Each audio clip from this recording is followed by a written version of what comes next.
Hello, আসসালামু আলাইকুম বন্ধুরা। আশা করছি সবাই ভালো আছেন। আমার নতুন একটা ভিডিওতে আপনাদের সবাইকে স্বাগতম। আজকের ভিডিওটা হচ্ছে আপনাদের অনেকদিন যাবত একটা কমেন্ট, সাইকেলের সাথে কি কি জিনিস ব্যবহার করা যেতে পারে।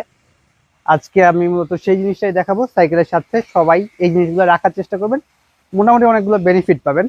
সর্বপ্রথম এটা একটা ব্যাগ রাখার চেষ্টা করবেন, যে ব্যাগটা হচ্ছে আপনাদের সাইকেলের এই জায়গাটায় বসে। আর এই ব্যাগের জায়গা মোটামুটি হিউজ, মানে অনেক বেশি জায়গা।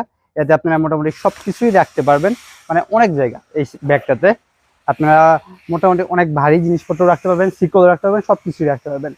এরপর যে জিনিসটা রাখার চেষ্টা করবেন সেটা হচ্ছে একটা বোতল কেস। বোতল কেসটা লাগে হচ্ছে প্রতিটা সাইকেলের এখানে।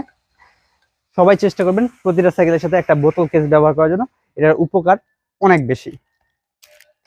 এরপর চেষ্টা করবেন একটা বেল রাখার, টিং টিং বেল। আমি সবচেয়ে নিম্নমানেরটা দেখাইছি, আপনারা চাইলে দামিটাও ব্যবহার করতে পারেন। এটা একটা টিং টিং বেল, এটা সবসময় রাখার চেষ্টা করবেন, ইলেকট্রিক গুলা না